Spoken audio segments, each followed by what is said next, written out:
This webinar is about resilient, green, and inclusive school infrastructure. It's organized by the Global Program for Safer Schools, one of the GFDRR global programs.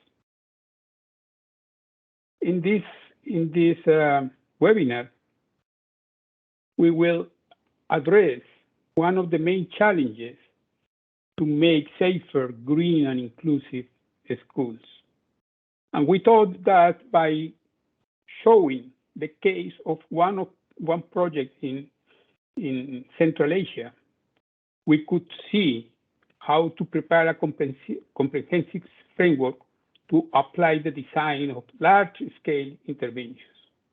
As we will see over the presentations, the main challenge, or one of the main challenges in this topic, is the scale of the program. Always we face the need of intervening thousands, hundreds of thousands of schools, in which millions of students are exposed to risk. So in this webinar, we will address three main points. Initially, I will give you an overview of the ERIC project, Enhancing Resilience in Kyrgyz Republic, ERIC project. Then my colleague, Karina Ferreira, will present the framework we apply in this project to help the government to define this plan. Then Ginger Wu, my other colleague, will present part of the lessons learned and highlights from the implementation phase. Perhaps many of you may have seen this slide before, but it's important to remember the complex of the problem of seismic risk in school infrastructure. Around 2,500 children die because of the poor performance of the school buildings. That is unacceptable. Economic losses are equivalent to 35,000 classrooms lost. And we estimate that 800,000 children in average annually attend a school in temporary classrooms. But the problem is not just direct losses. Disasters also have indirect effects, impacts. One is the disruption of the education service delivery, which exacerbates the challenge of learning poverty that developing countries face. And if you think, why a school building performs so poor in an earthquake event, we can mention several causes. One, buildings are too old. Second, poor quality design. 3, poor quality construction. 4, informality. 5, lack of awareness from community about risk. And there are many others. The point is that we need to address all of these multidimensional factors if we really want to overcome this challenge at scale. And another important characteristic of this topic is the number of actors that are involved in a school infrastructure, starting by the government itself, the education sector, who defines the education policies, who administrates the school infrastructure, following communities. Communities are not just users, but also they are involved actively in a school construction in many countries, on maintenance. They are key players about a school infrastructure. Private sector is another key actor, and mostly because they are the construction service providers. And and they played an important role in terms of quality construction, quality design, etc. The academia also plays a key role in this regard, as they train and they prepare professionals to implement civil works, to design infrastructure. So they are also part of the network of actors. And finally, developing agency, the World Bank or other IFIs or NGOs, who in many countries are funding providers for school infrastructure. And as I said at the beginning, the main challenge is the scale of the program. And what we observe is that of few public resources, but many needs having to be addressed in hundreds and thousands of schools, you ask yourself how to address this challenge. And there are different levels of quality or performance you want to upgrade your infrastructure. In this slide, just for illustration, we set 3 levels.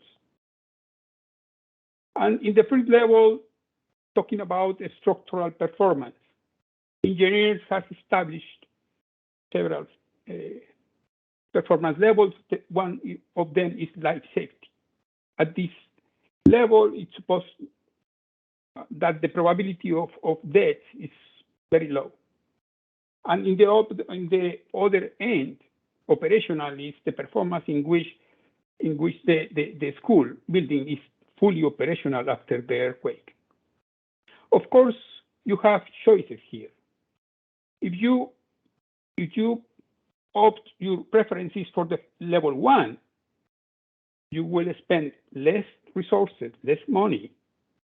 Probably you will intervene a higher number of schools and will benefit higher number of students. And the same happens with other functional improvements. But you have the option of going for the up level, level 3. So you want schools with the top standard, with the top performance, with the most advanced energy efficiency characteristics, etc. In that case, you will spend a lot of money, and of course, you will be able only to intervene few schools and benefit lower number of, smaller group of students. So what is the efficient level we should address the issue? Based on our experience, is something in the middle. And it's precisely through the ERIC project that we will illustrate this case for the Kyrgyz Republic. Since 2014, the GPSS has supported more than 25 countries through integrated interventions that have benefited over 100 million of students in around 550,000 schools and informed the design and implementation of World Bank school infrastructure projects over 1.5 billion.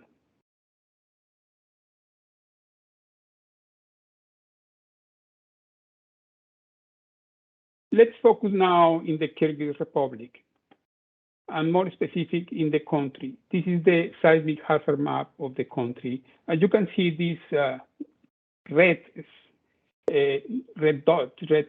area zones in the north, near to Bishkek, the capital of the country, and in the south. These are the highest hazard, seismic hazard zones. The project that we will show intervene the schools in these areas. Kyrgyz has around 3,000 state public schools that attend more than 1 million students. And as you can see again, the concentration of schools in the south is because there is a a city, Osh, that has one of the second large city in the country.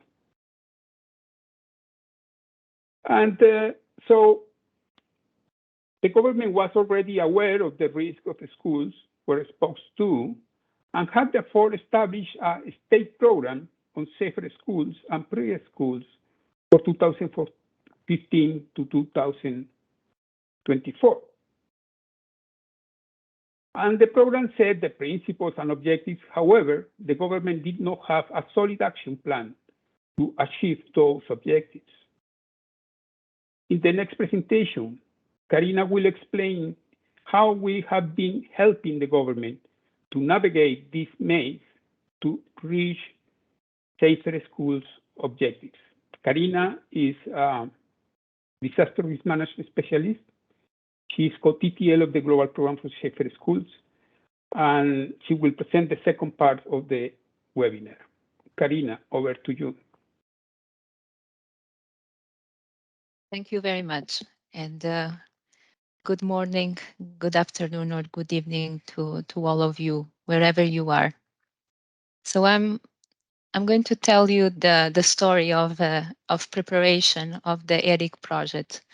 It started back in 2017. For the government of the Kyrgyz Republic, the key question was, how can we put all the pieces together to make schools safer, sustainable, and also inclusive at a national level? The government saw in the ERIC project an opportunity to address multiple weaknesses in the entire process for planning, designing, and constructing school infrastructure. I will mention some of those weaknesses. There was no education management information system with information about school buildings. There was only a data set that had many gaps and many errors and could not be actually used for planning investments on school infrastructure. The actual risk and solutions to reduce that risk was unknown, because the actual behavior of those buildings against earthquakes and other natural hazards was unknown. There was no investment plan to operationalize the state program, which had the objective of ensuring children would learn in a safe environment. And back in 2017, the regulations were from the Soviet times, and local engineers were still trained in the old Soviet Union school. School designs were outdated, and there was the need to develop new standard designs for the schools of the 21st century. The government knew this is a long-term effort, but they could identify the first critical steps that could be taken under the ERIC project.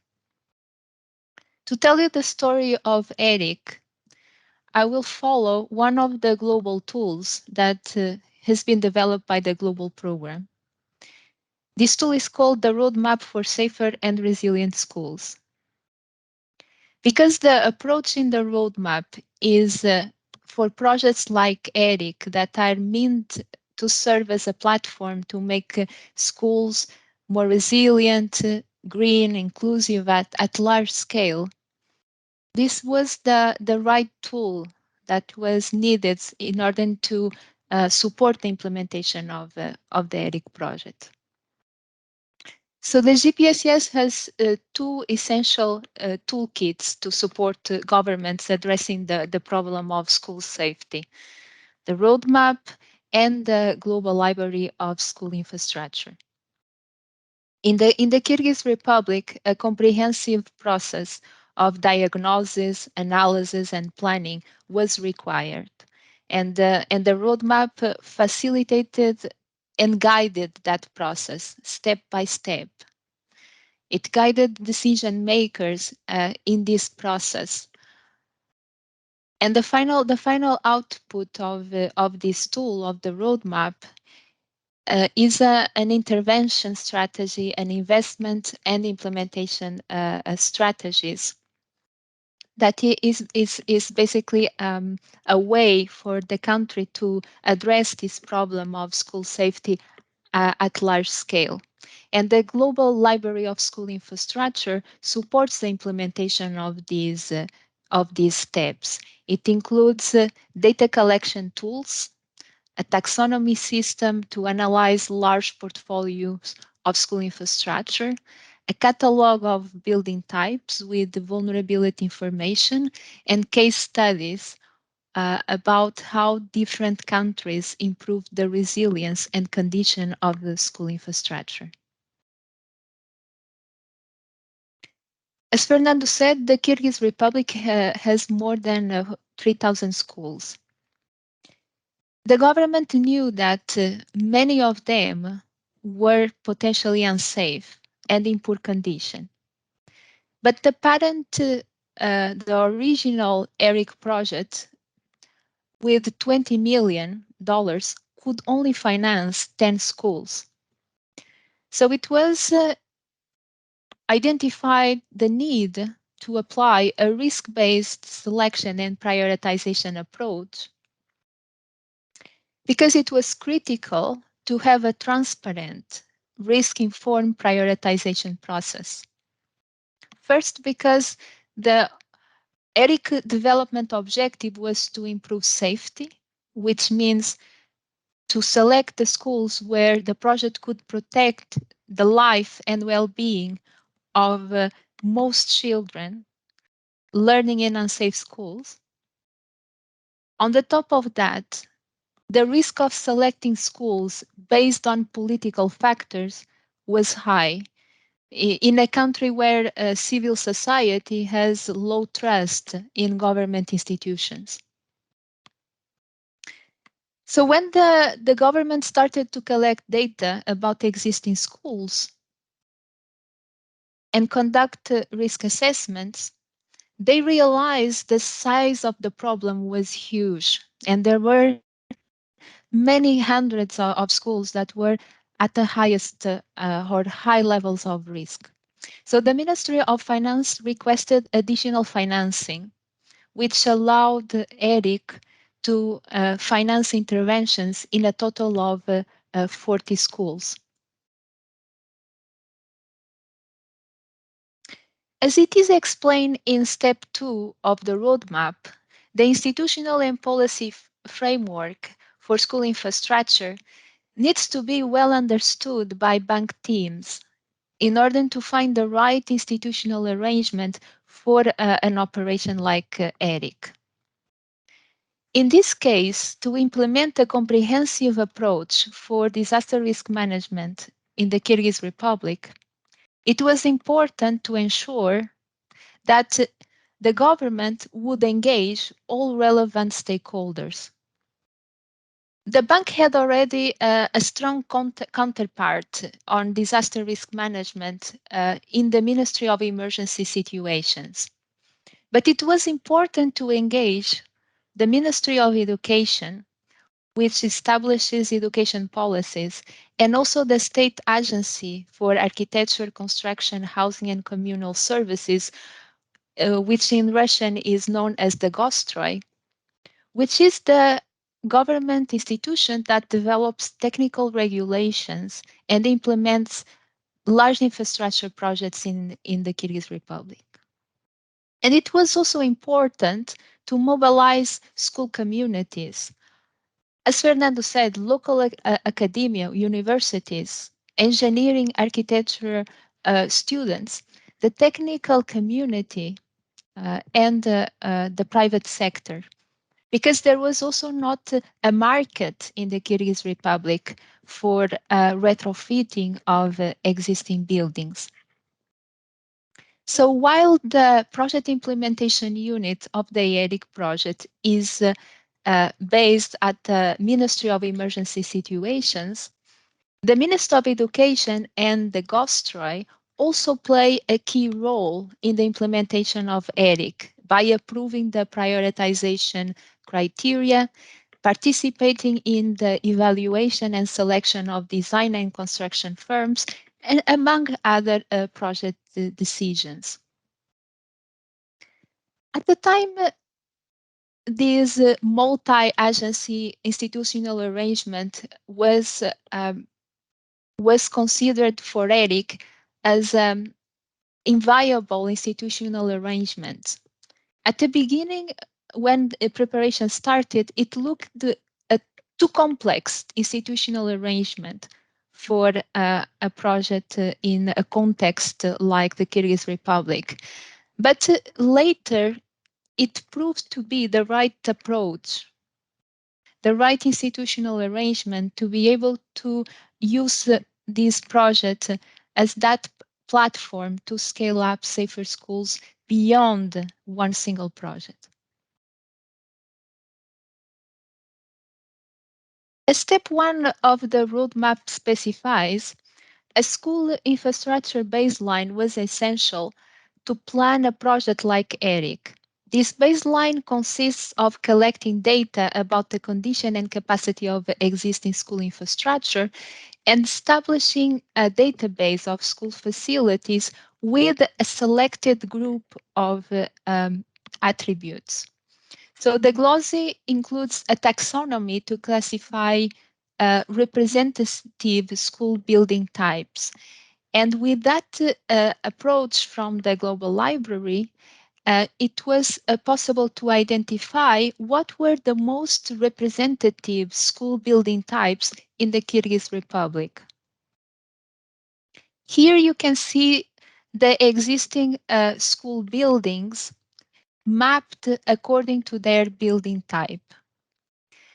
It was concluded that more than 70% of existing school buildings in the Kyrgyz Republic are made of one among three main building types. So more than 70% of the schools are concentrated in terms of complex masonry with concrete frames, or precast frames with precast walls.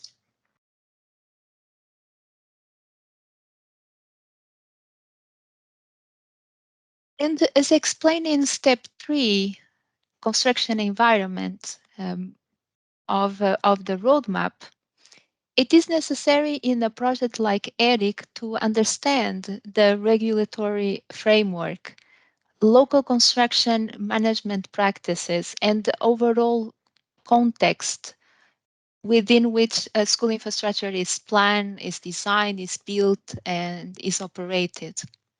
So when the project was prepared back in 2017, as I mentioned, building regulations in the Kyrgyz Republic were from the Soviet era. Local engineers were not familiar with performance-based earthquake engineering, which has been the reference at the global level in recent decades for the assessment and retrofitting and design of buildings against earthquakes.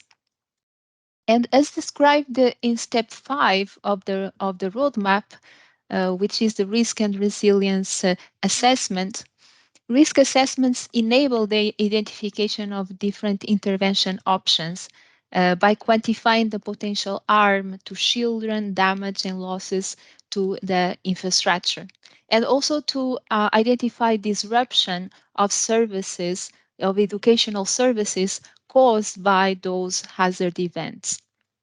In the case of ERIC, the results of these risk assessments demonstrated that precast frames with precast walls and complex masonry are very vulnerable. Even though this was a conclusion that had been already seen in past earthquakes like the 1988 Armenia earthquake, in that earthquake, many precast frame structure collapsed. Despite that evidence and despite these conclusions of these risk assessments, At that time, in 2017, the local engineering community and the civil society in general was convinced these buildings were safe because they were built in the Soviet era. So these risk assessments was fundamental to change that perception and to change the status quo um, in the country. Using risk assessments based on performance-based engineering allow to identify different retrofitting levels for the three most representative building types. We see here in blue the as is, so the current condition of a representative precast frame with precast panels. The improvements in performance for different retrofitting levels are shown in this figure by the orange, gray, and yellow curves. So with retrofitting, the school building will have greater strength and greater ductility. The gray curve represents the performance that is prescribed in the National Seismic Code that was updated in 2018. So each curve or performance level, as Fernando explained before, corresponds to a different value in terms of intervention costs and also in terms of safety benefits for the community. So under the ERIC project, it was possible to conduct cost-benefit analysis for those different retrofitting levels, for those three most common building types in the Kyrgyz Republic. And this figure shows that the performance level prescribed in the national code is not the most efficient one. This means that the performance that is prescribed in the code is not the type of intervention that will save more lives per dollar that is invested. But of course, the interventions under ERIC must comply with the current national seismic codes, even if they are not going to lead to the most efficient results. But this, independently of that, these results were important for the government to be able to make more informed decisions in terms of performance requirements for schools in the future, and to be able to have a more informed decisions for updating the technical regulations in the future. So here we can see the benefit cost ratios that were used in the prioritization of the 40 schools to be financed under the ERIC project. So this benefit cost ratio was calculated for all schools in the country. So the top 40 schools with the highest benefit cost ratio were then selected to be financed under ERIC. Those are the schools that are going to save more lives per dollar invested following this prioritization process. And indeed, it is this prioritization process that ensures that the ERIC project is doing the most good to the most kids with the available investment. And this prioritization process ensures that government investments on school infrastructure resilience are efficient.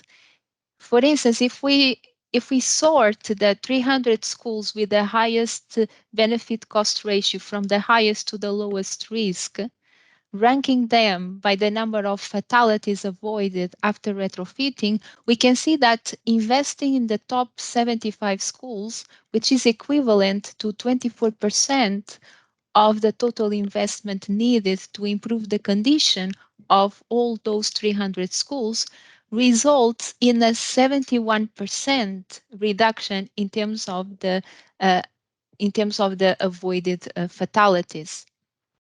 So the creation of these investment scenarios is explained in steps 6 and 7 of the roadmap, how these investment scenarios can be developed.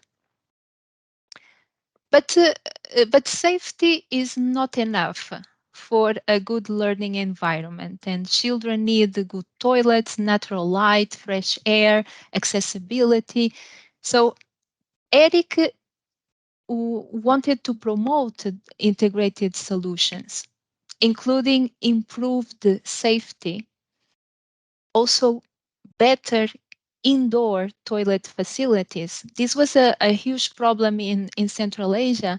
Uh, Many schools still have outdoor um, toilet facilities that are not appropriate, especially for girls.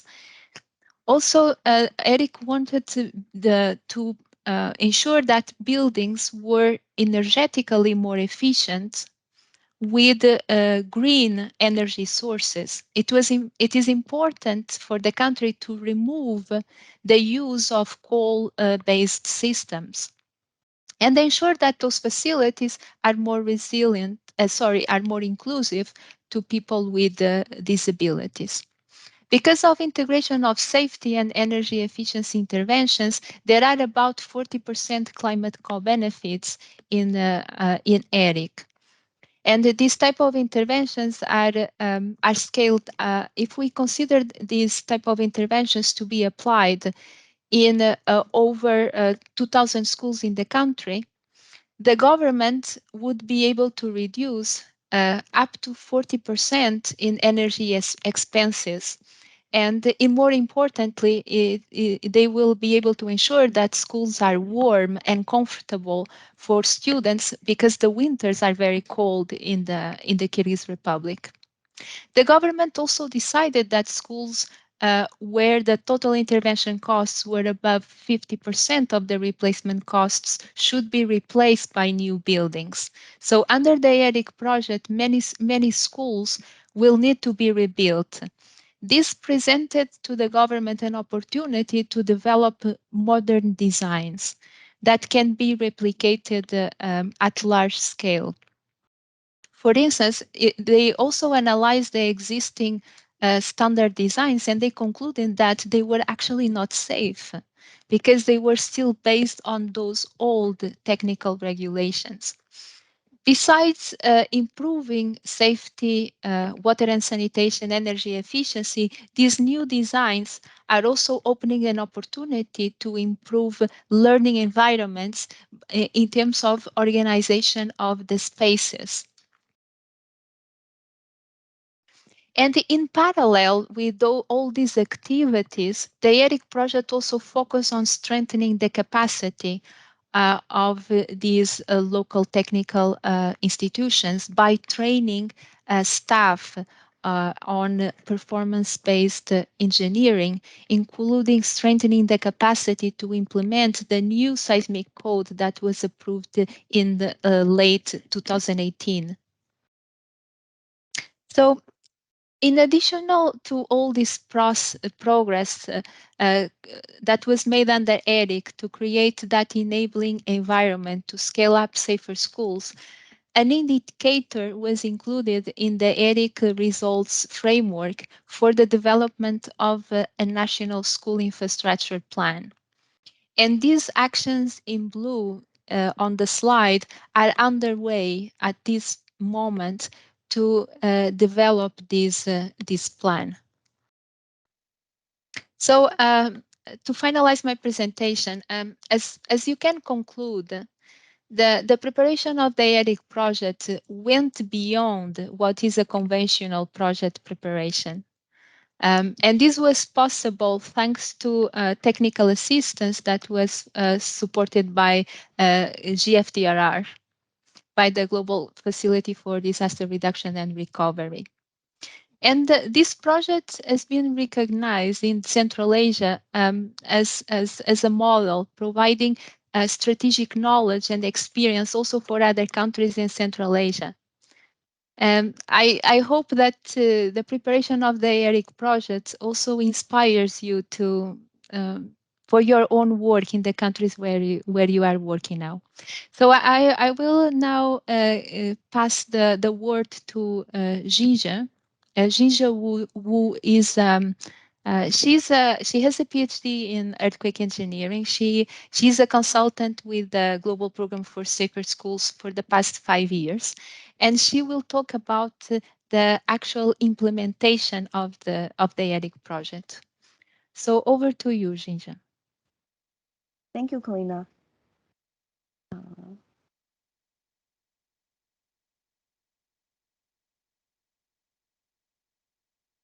Good morning, good afternoon, good evening, everyone.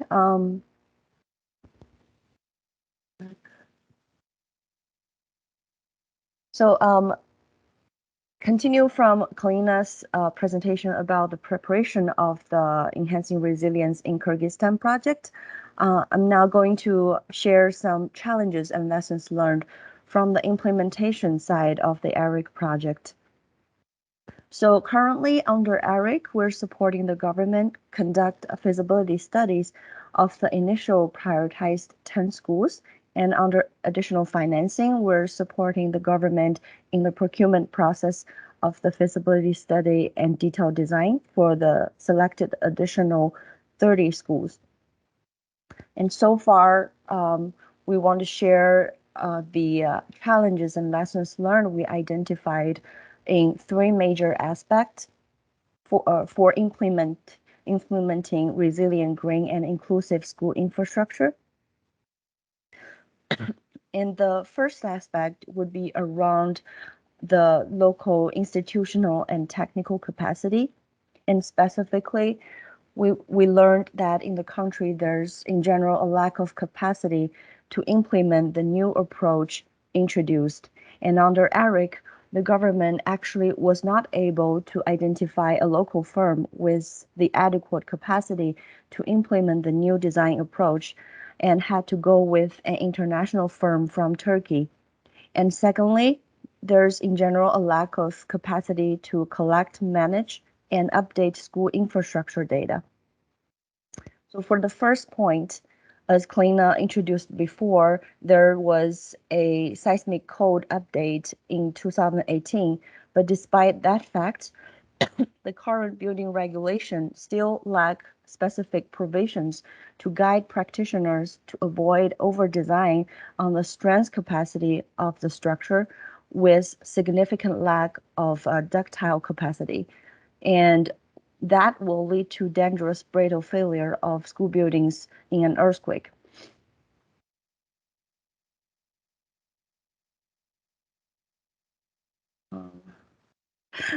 And to ensure the quality of design and construction under ERIC, this regulatory gap has to be addressed.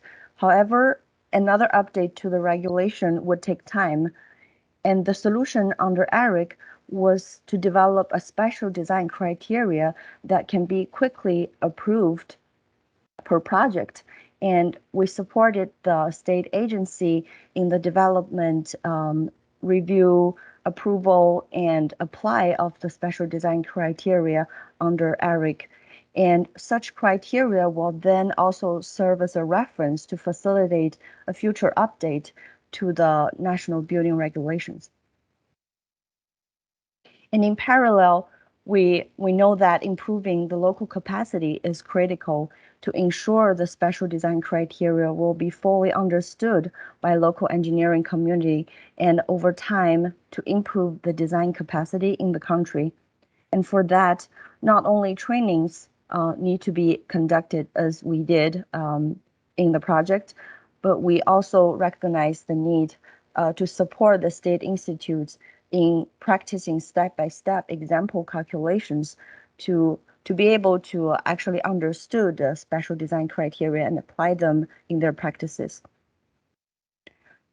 And on the other side, to address the lack of capacity around school infrastructure data, we've joined forces with UNICEF to update from their field inspection data back in 2012 with our recent baseline data collected in early 2020. and created a hybrid national school infrastructure database. And that database has been facilitating the ongoing integration of a new school infrastructure module under the Education Management Information System, which was not existing before. And this will be an important module of the AMIS to inform any future government's planning on school infrastructure investments. And given that, we still have some remaining challenges around school infrastructure baseline data, which is the way we collect and update data still rely a lot on field operations. Those field data collection activities would be costly and time consuming. And we actually experienced also under Eric in the past 2 years the impact from the pandemic that's given additional constraints to this type of field data collection. Therefore, we've been providing technical assistance to explore innovations for more efficient and sustainable baseline data collection. And for that, we've conducted a feasibility study on drone data collection for 12 sampled schools in Bishkek.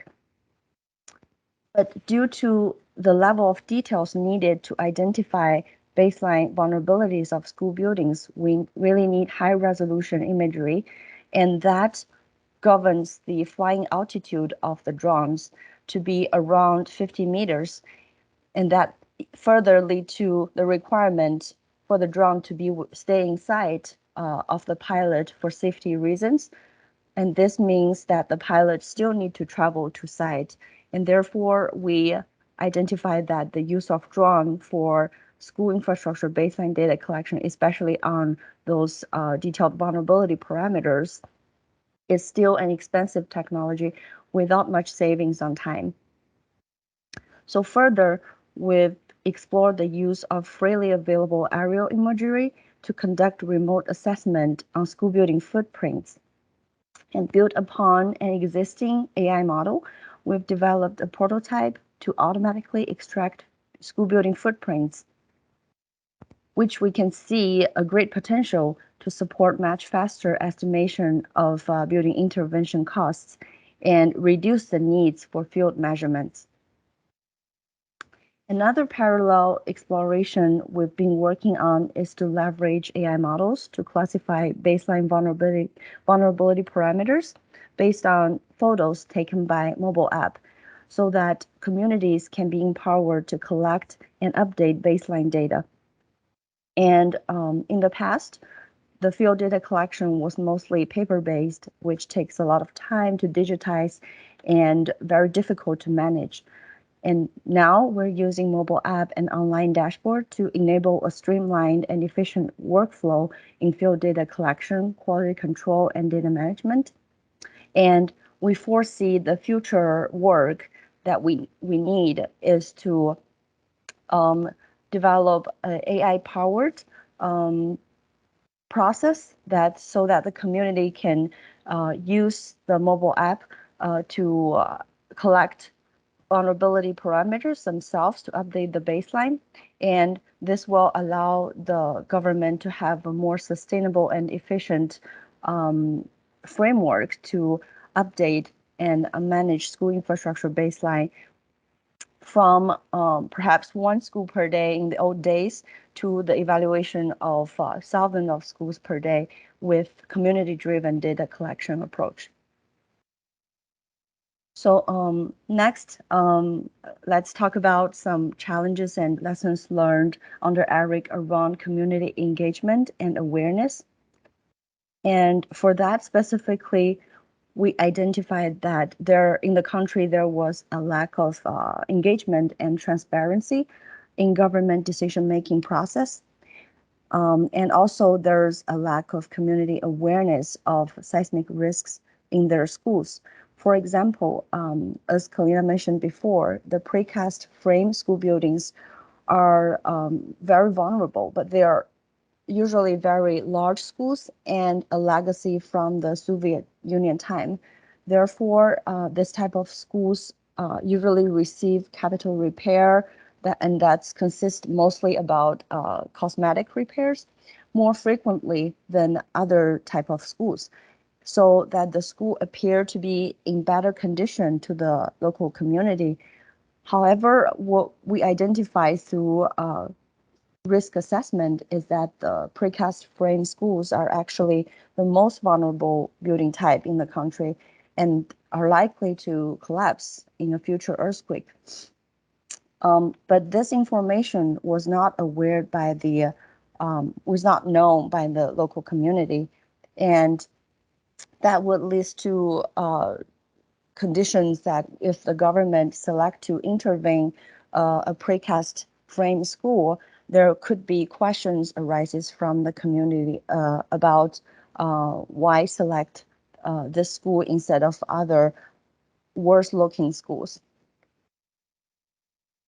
To address these challenges, we've supported the government to putting a comprehensive communication strategy which engages the 40 school communities and also beyond in terms of four major aspects, including media coverage, such as TV, radios, and Facebook.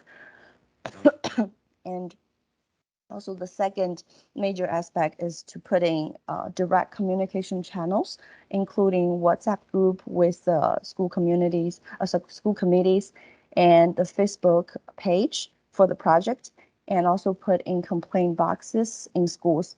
And another aspect is to have on-site dissemination through posters. And lastly, to hold participatory activities. Under the project, there a children drawing contest about the school of my dreams among the school communities. And also, they're going to hold a modern school architecture design context among universities. And through this comprehensive communication strategy, the project was able to raise awareness in community in terms of the implementation status of the project, and more importantly, the seismic risk of certain school building types, especially the precast frame buildings, and also the awareness on improvement needs on the design of learning environment. And here I would like to highlight this project Facebook page that the project implementation unit took the initiative to create. And this page really provided a very interactive and engaging communication channel with the school communities. So another aspect I would like to highlight is the importance of gender and citizen engagement during the implementation. And as you can see in the photos, when we were collecting baseline information, in many cases, female school staff were guiding us in the inspections and providing valuable information about the schools they're managing. And this information informed the risk prioritization of decision making interventions. And under Eric, we actually ensured women in local school communities have an active voice in the decision-making process, with 70% of the school communities include more than half of women with equal decision-making authority as men. So next is the third aspect of the challenges and lessons learned under Eric is about the implementation of integrated solutions under local context. And specifically that entails that holistic solutions integrating resilient, green, and inclusive design can be expensive. And this is true especially when it compares to the cost of local school standard designs. And this makes it challenging for the government to adopt those sustainable and holistic solutions. And also, there's a lack of adequate and formalized maintenance practices, resource allocation, and financing mechanisms. And this is important to be addressed as after the school is intervened, the maintenance is likely to be mainly led by communities in many cases. So we need to build that capacity in financing resources for maintenance practices, such as exploring public-private partnerships. And also, it's important to build capacity on adequate maintenance practices to the community level. To address those challenges, we've identified and are supporting the Kyrgyz government for the first time to explore integrating life cycle cost analysis in a national school infrastructure plan to be prepared.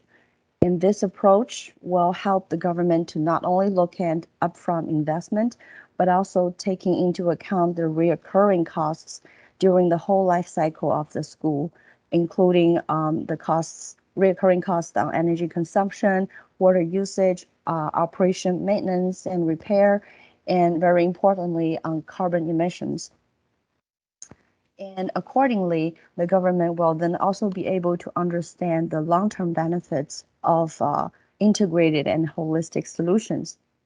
Although those solutions sometimes may be more expensive than the current local standard designs and the upfront costs, the benefits throughout the whole life cycle of the school should be considered, including the benefits upfront, like the savings on potential lives to be like potential fatalities, and also the potential economic losses from future earthquakes, and also the improvement on energy efficiency, water sanitation, hygiene upfront, but also in the long-term benefits such as savings on energy consumption, water usage, disposal, and treatment, and also savings on operation, maintenance, and repair. And more importantly, savings in terms of carbon emissions and improvement in the learning environment, which will lead to further improvement in the learning outcome. And by creating different investment scenarios, such approach would inform the selection of the most cost-efficient solutions for the National School Infrastructure Plan to enable the government to secure long-term benefits.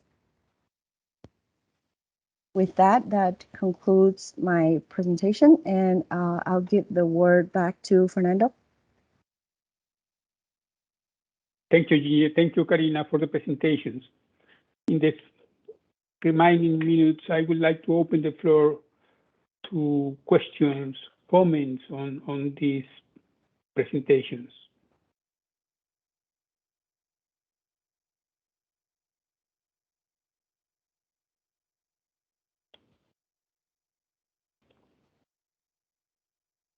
Okay, I'm sure after the presentation, we will have the opportunity to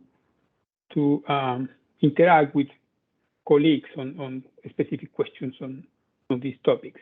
But let me highlight a few points of this case of the ERIC project. Perhaps the foundation of all this process is risk-informed investment. By using risk information, we are able to increase the efficiency of the investment. We are able to do the more good for the more kids. That is the foundation of all of this story. Second, integrated solutions. Safety is a condition for schools, but safety is not enough. We need good toilets, energy, good light, etc. So our effort from the bank is how to articulate this integrated approach among different GPs, energy, water, education, DRM. Then community engagement. Think from the beginning and learning from previous safer school programs in other countries, in particular in Turkey. We knew that communication is a key element on this project. Risk is a matter of perception, and people have different perception about risk. We experts, engineers, we are able to do analytic work to measure risk, but that doesn't apply, or it's not enough for communities. So we need to engage with communities and listen them about risk. And finally, innovation. By bringing innovation, we add value of our role as a World Bank. Always, there is room to improve things, to make more efficient investments. And if you sum these different key aspects, for sure you will do the more good for the more kids. That is what we want to share this webinar. Thank you very much. Thank you for our colleagues in GP Education who joined the session, and we hope this illustrates what we can do better at the bank. Thank you very much. Have a good day or good night. Thank you.